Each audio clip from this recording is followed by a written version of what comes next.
The red line on my banking app didn't blink or soften. It just sat there like a verdict.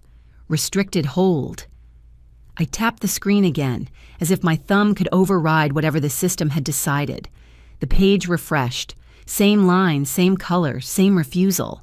My law firm's payroll account wouldn't move $1. Not a transfer. Not a vendor payment. Not a single payroll batch. Just frozen. Quietly, on the morning payroll was scheduled to run. I didn't panic. I didn't text my office manager with question marks. I didn't call my parents and give them the attention they'd feed on. I went straight to the source. Because when money stops moving, somebody touched something. I pulled on a blazer, grabbed my ID, and drove to the branch. Downtown. Private client desk. The one my firm used because payroll isn't supposed to be an adventure. Inside, the air smelled like polished wood and expensive cologne. The lobby was calm the way banks are calm when they're holding other people's emergencies behind glass. The teller looked up. "Ms. Knox," she said, voice careful, "we were about to call you." "I know," I replied evenly. "I'm here about the restricted hold on my firm's payroll account." Her eyes flicked toward the private offices. "They have you with the manager," she said softly. "They." I followed her gaze, and I saw them. My parents were already there, sitting in the glass-walled office like they had a reservation. My mother in a cream coat, posture relaxed. My father leaning back in the chair with his hands folded, looking calm and satisfied like he'd just handled a problem for me. In between them sat the branch manager, or a man in a navy suit with a tight expression and a tablet on his desk. He looked like he was trying to be neutral in a situation that wasn't neutral. My mother was speaking when I walked up to the door. "Family first," she said, smooth and confident. "She'll thank us later." My father nodded like it was a business principle. I didn't stop to process it. I didn't demand an explanation in the lobby. I opened the office door calmly and stepped inside. The manager stood halfway. "Ms. Knox," he said quickly. I held up one hand slightly. "It's fine," I said. "Just tell me what happened." My father smiled without warmth. "Avery," he said, like we were close. "We were trying to help. Your payroll system is risky. You don't want mistakes. Employees are sensitive." My mother's eyes flicked over my face, searching for panic. "We found a safer way," she murmured. "A family-controlled way." I didn't answer them. I looked at the manager. "What's your name?" I asked. He swallowed. "Derek Mullins," he said, branch manager. "Derek," I said evenly. "Open the hold notes and show me the audit trail." Derek's eyes flicked to my parents, then back to me. "I can't disclose certain internal fraud notes," he said carefully. "Then don't," I replied. "Answer one question. Who initiated the payroll change request?" My father's jaw tightened. "It doesn't matter," he snapped. "We're listed on your—" "It matters," I said, still calm, "because payroll doesn't freeze itself." Derek turned to his tablet, tapped twice, and pulled up a screen with timestamps and permissions. His fingers moved fast, but his face tightened as he scrolled. "Ms. Knox," he said slowly. "There was an attempt to change the payroll disbursement path." I nodded once. "From what to what?" I asked. Derek hesitated. "From your firm's payroll account to an external holding account," he said. My mother leaned forward, sweet and sharp. "It was temporary," she said, "just until you're less reactive." I didn't look at her. I looked at Derek. "Who submitted it?" I repeated. Derek clicked one more time. His eyes froze on the screen like his brain hit a wall. Then he didn't speak right away. He simply rotated the tablet toward me. And there it was, in black text on white. Payroll change request. Unauthorized under it. A second line. Submitted by authorized contact override. Pending review. I felt my stomach tighten. Not fear, focus. I looked up at Derek. "Authorized contact override," I said. "By who?" Derek swallowed. His cursor hovered. Then he tapped the entry log and a name appeared beside the timestamp. My father's name, my mother's number. I didn't react outwardly. I just asked, calm and precise. Derek, I said, what exactly did they tell you to move my payroll into? Derek's throat moved like he was swallowing something he didn't want to say out loud. He clicked into the external holding account details, then paused, eyes narrowing as if he was reading a liability warning. It wasn't a standard business operating account, he said carefully. It was a newly opened entity account. Name, I said. Derek exhaled and read it from the screen.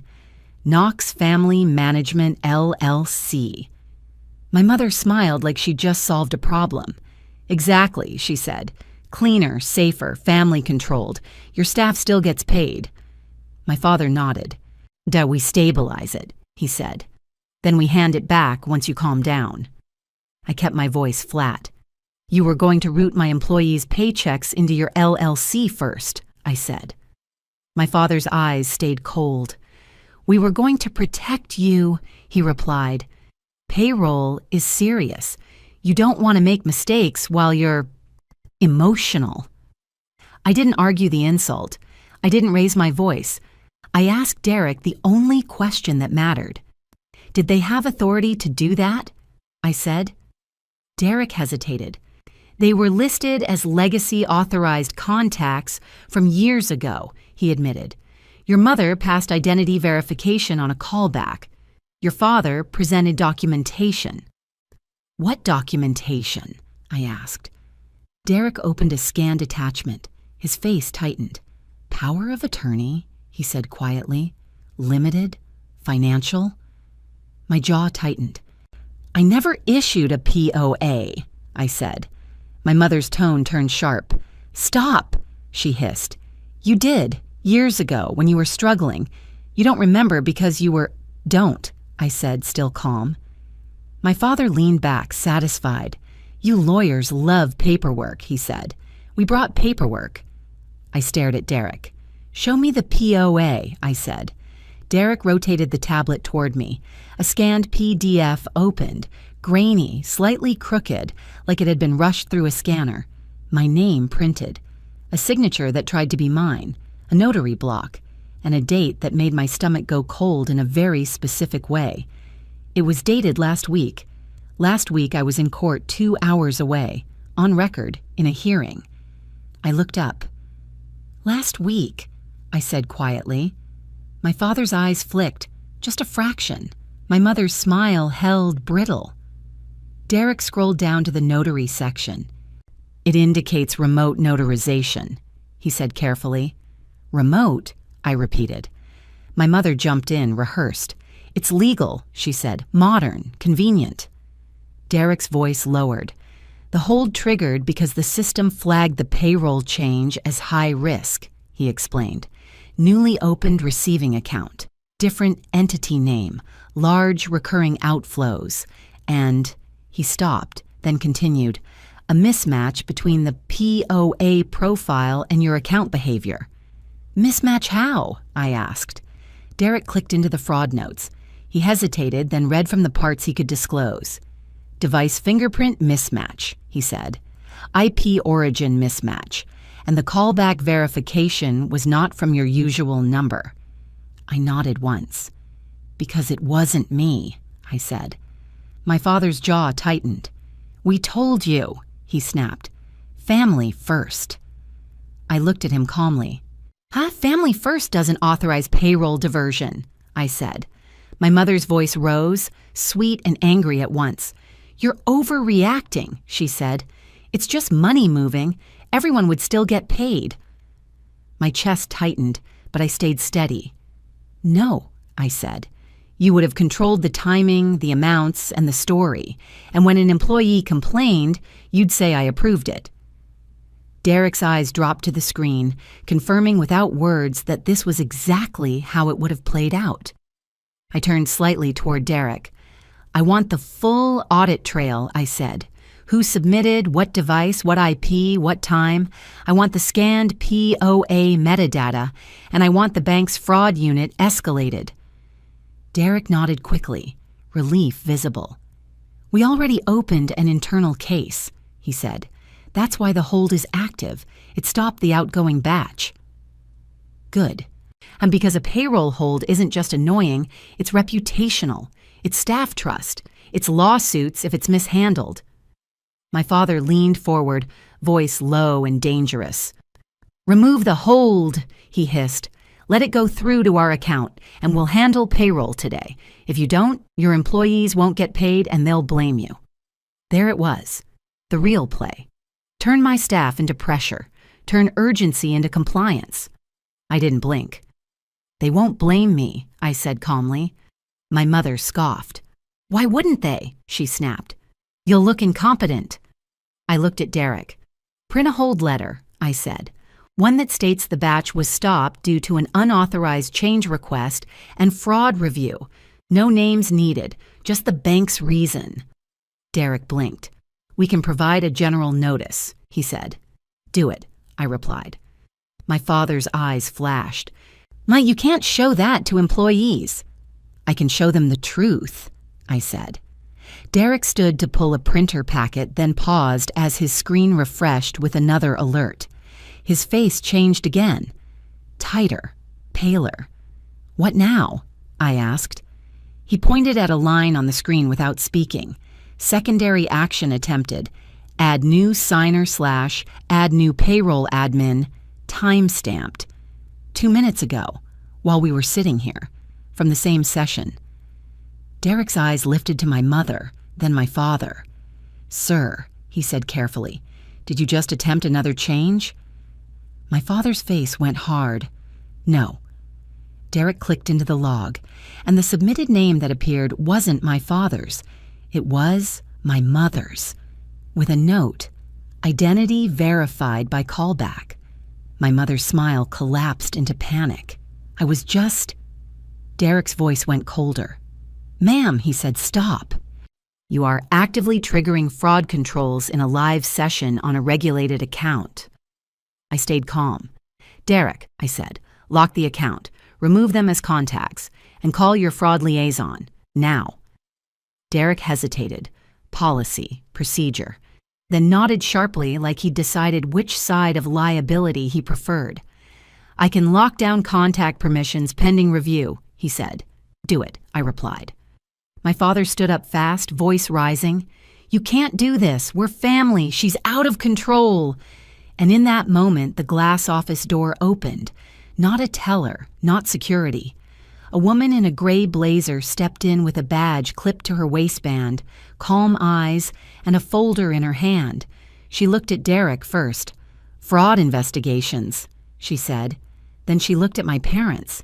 "And you," she said calmly, "need to step away from this account." The woman didn't introduce herself with warmth. She introduced herself with authority. "Dana Shu," she said, holding up her badge just long enough for the gold letters to register. "Regional Fraud Investigations." My father stiffened like he'd been insulted. "This is private," he snapped. Dana didn't look at him. She looked at Derek. "Is this the payroll account for Avery Knox Law Group?" she asked. "Yes," Derek replied quickly. "Restricted hold active. Unauthorized payroll change attempt. Secondary signer attempt just occurred in session." Dana's eyes flicked to my parents. "And these individuals are the ones attempting changes?" she asked. Derek hesitated. "The requests show their names and a callback verification through Mrs. Knox," he said carefully. And Dana nodded once, like she'd already decided this was no longer a conversation. She turned to my parents. "Step out of the office," she said. "Now." My mother's voice turned soft, pleading. "We're just trying to help our daughter," she murmured. "She's stressed. Payroll is important." Dana's face didn't change. "Payroll is federally regulated," she said, "and you do not get to help by diverting it into a newly opened family LLC." My father's jaw clenched. "We have a power of attorney," he snapped. "It's notarized. We can—" Dana lifted one hand slightly, stopping him. "The POA you uploaded is what triggered the hold," she said, "because it doesn't validate." My mother blinked. "What do you mean it doesn't validate?" she asked, sharper now. Dana turned to Derek. Pull the verification page, she said. Derek clicked into the document's audit details. Dana leaned in, eyes scanning. Then she pointed to one line. Remote notarization platform, she said. What vendor? Derek read it. Seal Now Remote Notary. Dana nodded once, then opened her own laptop from the folder she carried and typed fast. She didn't need drama, she needed data. This platform issues a transaction ID for every session, she said. Do we have it? Derek scrolled. Yes, he said. Here. Dana copied the ID. Her fingers moved with practice speed like she'd done this 100 times. Then she looked up at my parents. You didn't expect anyone to check, did you? She asked calmly. My father scoffed. Check what? Dana didn't answer him with emotion. She answered him with the screen. She rotated her laptop toward Derek first. His face tightened as he read. Then Dana turned the laptop toward me. The notary session record loaded with a simple summary. Date, time, identity verification method, and the line that made my chest go cold in a clean way. Signer identity verification failed. No matching live biometric capture. Session terminated, incomplete. My father's lips parted. My mother's face drained. Dana's voice stayed level. This POA was not completed, she said. The platform shows an incomplete session. No verified signer, no valid notarization. My father snapped, too loud. That's impossible. Dana's eyes didn't blink. It's documented, she replied. My mother tried to pivot into performance. It must be a glitch, she whispered. We did it properly. Dana turned back to Derek. The payroll diversion request. What device fingerprint? She asked. Derek clicked into the log. Dell lobby guest Wi-Fi, he said. And the device signature doesn't match Ms. Knox's normal authentication profile. Dana nodded. So we have an invalid POA, a high-risk diversion attempt into a new LLC, and a signer ad attempt while sitting in the branch, she said, all initiated by non-owners. My father's voice rose. We are owners, he barked. She's our daughter. She wouldn't have the firm without...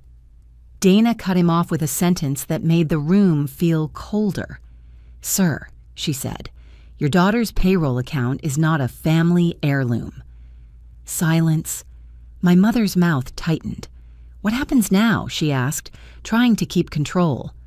Dana looked at her calmly. Now we freeze the change path, she said. We remove you from authorized contacts pending investigation. And we document your presence and statements. My father took a step forward. You can't remove us, he snapped. We're listed. Dana didn't flinch. We can, she said, and we will. She turned to Derek. Lock contact permissions, she instructed. Strip all legacy contacts not verified in the last 90 days. Escalate to corporate security and place a branch-level no-contact note for these individuals. Derek nodded quickly, almost relieved. Yes, he said, already typing. My mother's eyes flashed. This is outrageous, she hissed. Our daughter is sabotaging her own payroll. I kept my voice calm.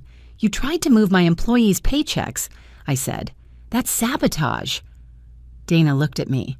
Ms. Knox, she said, do you have payroll scheduled today? Yes, I replied. Batch is queued for noon. Dana nodded once.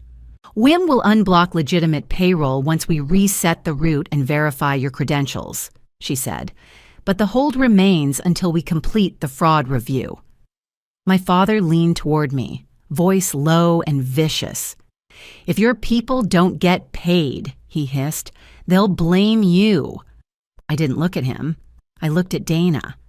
I want a bank letter stating the batch was halted due to an unauthorized change attempt, I said, so my employees understand it wasn't me.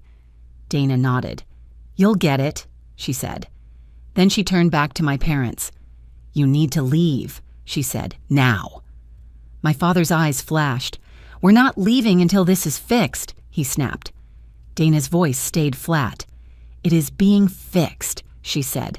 "For the account holder, not for you." My mother's face tightened with real fear now.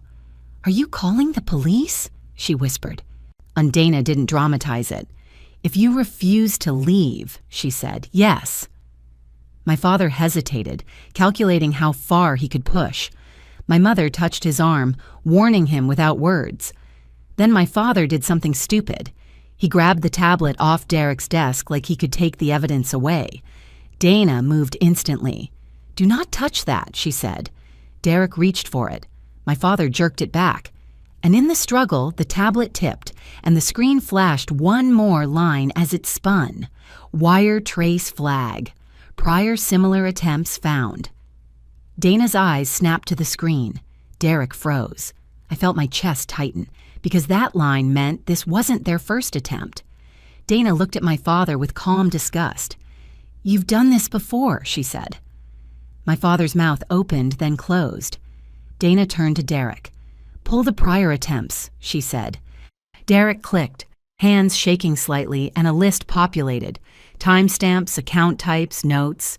He stared at it, then looked up at me. "Ms. Knox," he said quietly, "the system shows similar payroll diversion attempts on 2 other accounts. Not mine, other businesses." Dana's voice went colder. "Who are the account holders?" she asked. Derek swallowed. "Different firms," he said, "different names, but the same receiving entity. Knox Family Management, LLC. My mother went still. My father's face drained of color, and for the first time, I realized my parents didn't just come for my payroll because it was convenient. They came because they'd been building a funnel, and my firm was the biggest pipe. Dana didn't raise her voice. She didn't need to. She had what every bully hates, a pattern on a screen. "Derek," she said, calm and sharp, "print the list, now." Derek's fingers moved fast. The printer behind him whirred, and a sheet slid out with timestamps and masked account identifiers, enough detail to prove the activity existed without violating other clients' privacy. My father stared at the printer like it was producing a warrant. My mother's lips parted. "Those aren't our accounts," she whispered. Dana's eyes didn't blink. "They don't have to be," she said. "The receiving entity is yours." My father snapped, "That LLC is legitimate." Dana nodded once. "So is a scalpel," she said. "It depends who's holding it." She took the printout from Derek, scanned it, and then looked at me. "Ms. Knox," she said, "your parents' activity is now linked to attempts involving other clients. That changes the posture of this review." I kept my voice steady. "What does that mean?" I asked. "It means this becomes escalation to our corporate investigations team," she said, "and likely referral." My mother's face tightened. "Referral to who?" Dana didn't soften it. "To law enforcement," she said. "Financial crimes." My father's jaw clenched. "You can't," he snapped. "This is family." Dana's gaze stayed flat. "No," she said. "This is payroll diversion through a controlled funnel." My mother's voice rose, sharp. "We were helping. We were stabilizing." Dana turned slightly toward her. "You attempted to reroute an entire law firm's payroll into your LLC," she said. "Then you tried to add yourself as a signer in the branch. That's not stabilization. That's an attempt." My father's eyes flashed. "Avery is doing this," he hissed, pointing at me. "She's lying. She's unstable." I didn't react, and I watched him dig the hole deeper with every word. Dana looked at Derek. "Lock the account," she said. "Disable all non-owner contact access immediately. Reissue credentials to Ms. Knox only. Place a branch-level fraud note." Derek nodded, already typing. "Done," he said. Dana turned to my parents. "And you two," she said, "need to leave the office now." My father pushed his chair back. "I'm not leaving until payroll is fixed," he snapped. Dana's eyes narrowed. "Payroll will be fixed for the account holder," she said. "Not for you." My mother stood too, trying the soft mask again. Please, she whispered. We didn't mean harm. She's grieving. She's stressed. Dana cut her off with one sentence. Ma'am, she said, stress does not create a remote notarization record that fails biometric verification. My mother went silent. Then Dana turned to Derek. Call security, she said. Derek hit a button on his desk phone. 30 seconds later, 2 uniformed security officers appeared at the office door. They didn't look aggressive. They looked practiced. Dana pointed toward the exit. Escort them out, she said. My father's face flushed. He leaned toward me, voice low and ugly. You're going to regret this, he hissed. Your staff will hate you when payroll fails. I met his eyes calmly. Payroll will run, I said, just not through you. My mother's eyes were bright with rage now. She turned to me and whispered, You're killing your sister's future. I didn't blink. You're trying to fund her future with my employees' money, I replied. Security stepped closer. Sir, ma'am, one of them said. This way. My parents moved toward the door, stiff and furious. They passed me like I was a stranger. My father didn't look back, but my mother did. Her eyes carried one last message. We'll find another way. Dana watched them leave, then turned to me. Now, she said, we rebuild the legitimate path. Derek pulled up my account settings and started reading steps out loud. Remove legacy contacts, reset disbursement instructions, re-verify my identity, reissue payroll token. I handed over my ID. I answered security questions. I did it with the calm of someone who knows this isn't personal. It's procedure. Dana spoke while Derek worked. You said payroll is scheduled for noon, she said. Yes, I replied. Then we have time, she said. But you need to notify your payroll processor and your staff that the delay was due to an unauthorized change attempt. I want the bank letter, I said. Or you'll get it, she replied. Derek printed a letter on bank letterhead. Careful language. Payroll batch delay due to unauthorized change request and fraud review. No funds were released. Account holder is working with bank to restore normal processing. Dana signed it, Derek signed it. 2 names, 2 roles, 1 clean document. Then Dana looked at me and said, One more question. What? I asked. Do your parents have access to any other firm accounts? She asked. My chest tightened. Not intentionally, I said. Dana nodded once. We're going to run a permission sweep, she said, because if they were confident enough to do this in person, they've tried other paths. As if to confirm her point, Derek's screen refreshed again. A new alert popped up in the corner. Attempted change rejected, user locked. Then another. One outgoing wire attempt blocked. Unauthorized signer. Derek went still. What is it? I asked. He swallowed. They attempted an outgoing wire from another linked business account, he said quietly. Which account? I asked. Derek clicked and read the label. Not payroll, operating account. And the amount attempted wasn't small. It was the exact number needed to cover payroll if the payroll account stayed frozen. My father wasn't just trying to reroute payroll. He was trying to create a crisis, then solve it by moving money into his LLC. Dana's eyes narrowed. That's orchestration, she said. My throat tightened, but my voice stayed calm. Can you see where they tried to send it? I asked. Derek clicked. His face tightened. Same destination, he said. Knox Family Management, LLC. Dana exhaled slowly. Okay, she said. Now it's clear. She looked at me. Ms. Knox, she said, I'm escalating this as an active attempted diversion with multiple accounts and prior similar events. That means corporate investigations will likely request your cooperation today. I nodded once. I'll cooperate, I said. Dana's phone buzzed in her pocket. She glanced at it, then looked up at Derek. It's them, she said quietly. Corporate Investigations Liaison. She answered, listened for 3 seconds, and her face hardened. Yes, she said, when they're still in the building. She hung up and looked at me. Ms. Knox, she said, a federal liaison is on the way. My chest tightened, focused. From where? I asked. Dana's eyes held mine. FBI financial crimes, she said. Because the receiving LLC is now tied to multiple attempted payroll diversions. I didn't ask Dana if she was sure.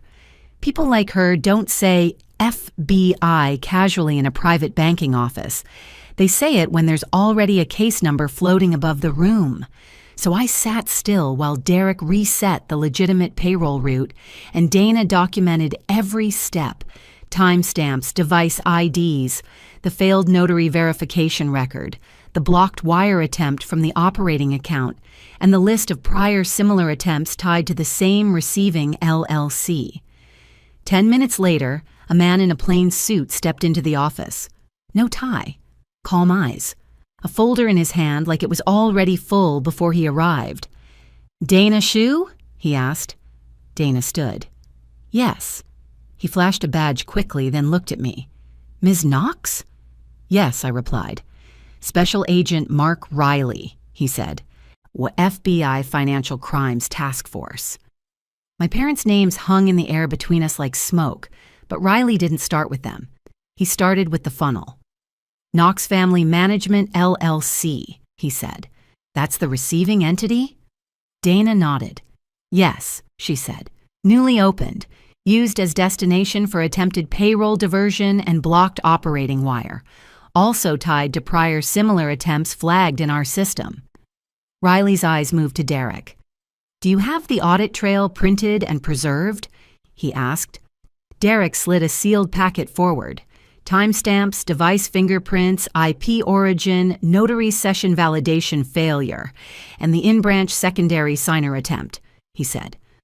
Riley opened it, scanned fast, and nodded once. He looked at me again. "Did you authorize any payroll change or wire routing to that LLC?" he asked. "No," I said. "Did you authorize your parents as contacts on this account?" he asked. "Not recently," I replied. "Legacy contacts from years ago. I never authorized a POA, and I never authorized payroll to be routed through family." Riley nodded, then asked the question that told me he'd already seen more than today. "Do you know how many other accounts your parents attempted this with?" he asked. I kept my voice even. "I just learned there were 2 other flagged attempts not tied to my firm," I said. Riley's expression didn't change, but his tone tightened slightly. "There are more," he said. Dana's posture stiffened. "More than 2?" she asked. Riley nodded once. "Enough to form a pattern," he said. "And routing payroll is not a casual choice. Payroll is predictable, recurring, and large. That makes it useful for laundering and for control." My stomach tightened, but my face stayed still. "So this isn't just my parents being reckless," I said. "No," Riley replied. "This is a mechanism."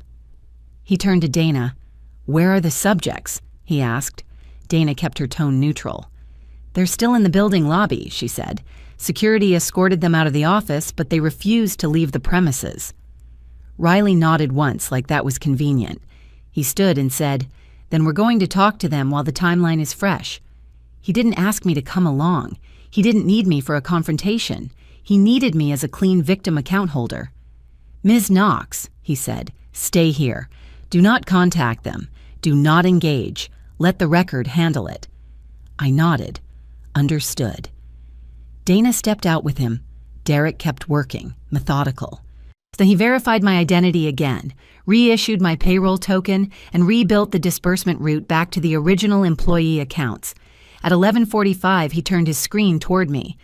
"Payroll is ready," he said. "Batch can run." "Run it," I said calmly. He clicked release. The red line on my app didn't vanish instantly. It updated in stages. System clears, fraud hold persists on contacts, disbursement route verified. Then the status changed. Payroll batch processing. Not blocked, not rerouted. Processing. My staff would get paid. My father wouldn't get leverage. 20 minutes later, Dana returned. Her face was controlled, but her eyes had a colder edge. "They lied," she said simply. "I assumed," I replied. Dana sat and slid a single sheet of paper toward me. "This is the lobby incident summary from security," she said, then timestamps and statements. At the bottom, one line was highlighted. Subject stated, "We already use this method on 2 other firms. She'll fold like they did." My chest tightened, but my voice stayed flat. "He said that out loud," I said. Dana nodded. "In the lobby," she said, "under cameras." A minute later, Riley stepped back into the office. He didn't look triumphant. He looked finished.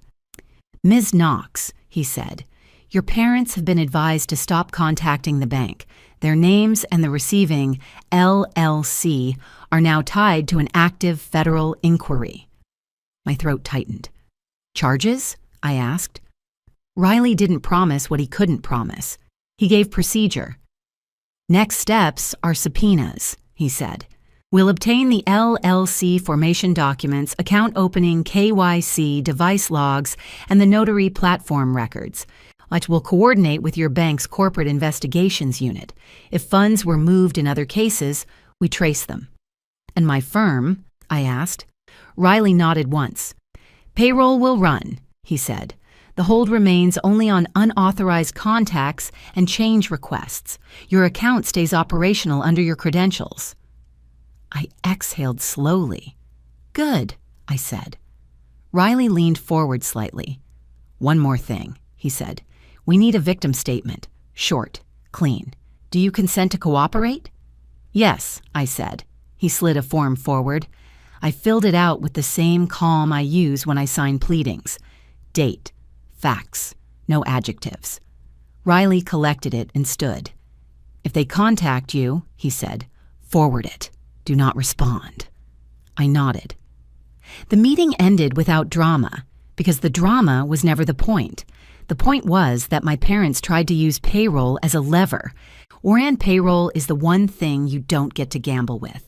By the end of the week, the bank had permanently removed my parents as legacy contacts on every firm-linked account and placed an institutional "do not honor" note on any POA or signer change submitted in their names without in-person verification by me. The receiving entity, Knox Family Management LLC, was flagged across the bank's network, and any attempted incoming or outgoing movement triggered enhanced review. The FBI inquiry expanded quickly once the subpoena returns came in. The LLC had been opened with layered paperwork and a web of family management language that looked harmless until you matched it with the audit trails.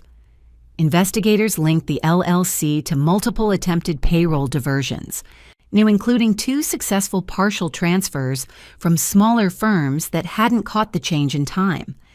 Those firms were contacted as additional victims, and the case moved from attempt to pattern. My parents tried to reframe it as protecting the family, but the notary records undercut them. Failed biometric verification, incomplete session logs, and mismatched device fingerprints. They also couldn't explain why they attempted an operating account wire for the exact amount needed to cover payroll, unless the crisis was the plan. The consequences were heavier than they expected. My father was charged for fraud-related offenses tied to unauthorized account change attempts and the use of invalid POA documents in connection with regulated payroll funds. My mother faced charges tied to impersonation and verification callbacks. And their assets were frozen pending investigation into the receiving LLC, and the bank closed the LLC account under federal direction. At the firm, the only visible impact was one delayed morning and a staff memo. I told my team the truth in one paragraph. The bank halted payroll due to an unauthorized change request. The route was restored, and pay would process the same day. No names, no spectacle, just the record.